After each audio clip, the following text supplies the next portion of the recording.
قائد اعظم سے ایک دفعہ ایک ہندو لڑکے نے پوچھا، آپ علیحدہ وطن کا مطالبہ کیوں کر رہے ہیں؟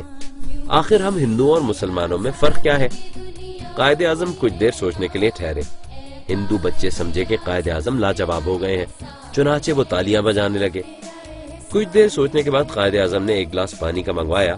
2-3 گھونٹ پی کر آپ نے ہندو بچے کو پانی کا گلاس پیش کیا۔ اس نے پانی پینے سے انکار کر دیا۔ قائد اعظم نے وہ پانی ایک مسلمان بچے کو پیش کیا تو اس نے خوشی خوشی وہ پانی پی لیا۔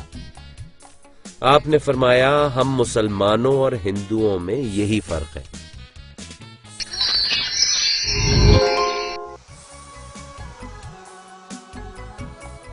محمد علی جناح کے نام سے کون ناواقف ہوگا؟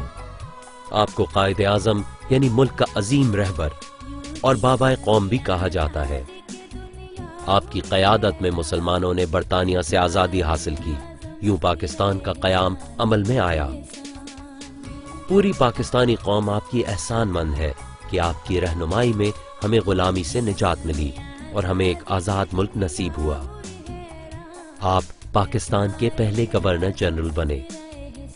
قائد اعظم محمد علی جناح 25 دسمبر 1876 کو کراچی کے ایک گھر وزیر مینشن میں پیدا ہوئے۔ آپ کا نام محمد علی جناح تھا۔ آپ کے والد محترم کا نام جناح پونجا اور والدہ کا نام میٹھی بائی تھا۔ آپ کی 3 بہنیں اور 3 بھائی تھے۔ بہنوں کا نام مریم، فاطمہ اور شینی جناح اور بھائیوں کا نام احمد علی، بندے علی اور رحمت علی تھے۔ ہمارے قائد محمد علی جناح ان سب میں بڑے تھے۔ آپ کے والد گجرات کے ایک مالدار تاجر تھے۔ وہ قائد اعظم کی ولادت سے کچھ عرصے پہلے کاٹھیا واڑ سے کراچی منتقل ہو گئے تھے۔ آپ کی مادری زبان گجراتی تھی، لیکن آپ کو کچھی، سندھی، اردو اور انگریزی زبانوں پر بھی پورا عبور تھا۔ قائد اعظم بچپن ہی سے بہتر سے بہترین کی تلاش میں رہتے اور اس دوران آپ نے کئی اسکول تبدیل کیے۔ آپ نے 16 سال کی عمر میں میٹرک جامعہ بمبئی سے پاس کیا۔ بانی پاکستان قائد اعظم محمد علی جناح میٹرک کرنے سے پہلے کھیل کو پڑھائی پر زیادہ ترجیح دیتے تھے، مگر جب انہوں نے محسوس کیا کہ وہ بغیر پڑھائی کے کوئی قابل ذکر کام سر انجام نہیں دے پائیں گے، تب سے وہ اپنی پڑھائی میں زیادہ محنت کرنے لگے۔ میٹرک کے بعد والد محترم کے کہنے پر اسی سال آپ ایک برطانوی کمپنی میں ملازم ہو گئے اور تربیت کے لیے لندن منتقل ہو گئے۔ برطانیہ منتقلی سے پہلے والدہ محترمہ کے اصرار پر آپ کی شادی ایمی بائی سے کر دی گئی، لیکن شادی کے کچھ ہی عرصے بعد وہ بیماری سے انتقال فرما گئی۔ لندن میں کچھ عرصے ملازمت کرنے کے بعد آپ کو مزید تعلیم کا شوق ہوا۔ آپ نے تربیتی نوکری کو خیر بات کہا اور قانون کی تعلیم حاصل کرنے کے لیے لنکنز لا کالج میں داخلہ لے لیا۔ قیام لندن کے دوران ہی آپ کو اپنی والدہ کی وفات کی خبر ملی، جس نے آپ کو بہت غمگین کیا۔ آپ کو اپنی والدہ سے بہت پیار تھا۔ ان کی والدہ کی اس پیشن گوئی پر کہ تم بہت بڑا کام کرو گے، سچ ثابت کرنے کے لیے آپ نے بہت محنت کی۔ 1895 میں وہاں سے بار ایٹ لا کی ڈگری حاصل کی۔ آپ 19 سال کی عمر میں کم سن ترین ہندوستانی بار ایٹ لا تھے۔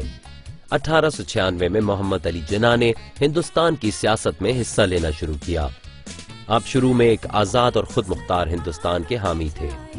آپ کی نظر میں انگریزوں سے آزادی حاصل کرنے کے لیے بہترین راستہ قانونی اور آئینی ہتھیاروں کا راستہ تھا۔ انہی دنوں میں آل انڈیا مسلم لیگ ایک اہم جماعت بن کر ابھری تو آپ نے مسلمانوں کی اس نمائندہ جماعت میں شمولیت اختیار کر لی۔ سن 1901 میں جب آپ کے مالی حالات کچھ بہتر ہوئے تو آپ نے اپنے والد اور بہن بھائیوں کو بمبئی اپنے پاس بلا لیا، مگر کچھ عرصے بعد آپ کے والد بھی آپ کا ساتھ چھوڑ گئے۔ بیوی، ماں اور ان کے بعد باپ کا یوں بچھڑ جانا آپ کے لیے بہت صدمے کا باعث بنا۔ 6 بہن بھائیوں میں فاطمہ سب سے چھوٹی تھی۔ ان کی عمر 9-10 سال تھی۔ وہ رو رو کر نڈھال ہو جاتی۔ چونکہ محمد علی جناح گھرانے کے بڑے تھے، لہٰذا انہوں نے چھوٹے بہن بھائیوں کے سر پر ہاتھ رکھا اور ان کا سہارا بنے۔ انہوں نے فاطمہ کو اچھے اسکول میں داخلہ کرایا اور ہر طرح سے ان سب کا خیال رکھا۔ یہی بہن فاطمہ تحریک پاکستان میں قائد اعظم کے شانہ بشانہ کام کرتی رہیں اور اپنی ان خدمات کی بدولت پاکستان بننے کے بعد مادر ملت کا خطاب پایا۔ اپریل سن 1918 کو آپ کی شادی رتن بائی سے ہوئی، جنہوں نے شادی سے قبل اسلام قبول کر لیا، جن سے ان کی ایک بیٹی ڈینا 14 اگست 1919 میں لندن میں پیدا ہوئی۔ قائد اعظم محمد علی جناح نے مسلمانوں اور ہندوؤں کو قریب لانے کی انتھک کوشش کی اور آپ ہی کی کوششوں سے سن 1916 میں معاہدہ لکھنؤ طے پایا۔ بعد میں مسلم لیڈروں کے اختلاف پر آپ دوبارہ برطانیہ منتقل ہو گئے، لیکن کچھ عرصے بعد بہت سے مسلمان رہنماؤں اور خصوصاً علامہ اقبال کی کوششوں کی وجہ سے آپ واپس وطن تشریف لائے اور مسلمانوں کی جماعت کی سن 1934 میں قیادت سنبھالی۔ جناح سن 1940 کی قرارداد کی روشنی میں مسلمانوں کے لیے ایک علیحدہ مملکت کے حصول کے لیے مصروف ہو گئے۔ سن 1946 کے انتخابات میں مسلمانوں نے بیشتر نشستوں پر کامیابی حاصل کی، مگر اقتدار میں ان کو کچھ حصہ نہ ملا۔ مسلم لیگ اور کانگریس کے اتحاد کی تمام تر کوششوں میں ناکامی پر آخرکار برطانیہ کو پاکستان اور ہندوستان کی آزادی کو تسلیم کرنا پڑا، اور یوں محمد علی جناح 14 اگست سن 1947 کو پاکستان بنانے میں کامیاب ہو گئے۔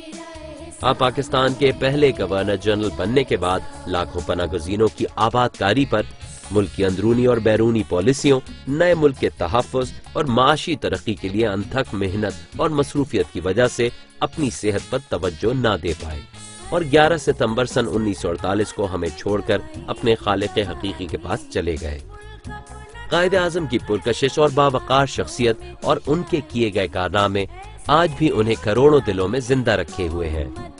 ضرورت اس امر کی ہے کہ ہم میں سے ہر کوئی اپنی محنت اور لگن سے خود کو قائد اعظم بنانے کی کوشش کرے، تاکہ ہم اس پیارے وطن کے استحکام اور خوشحالی میں اپنا کردار ادا کر سکیں۔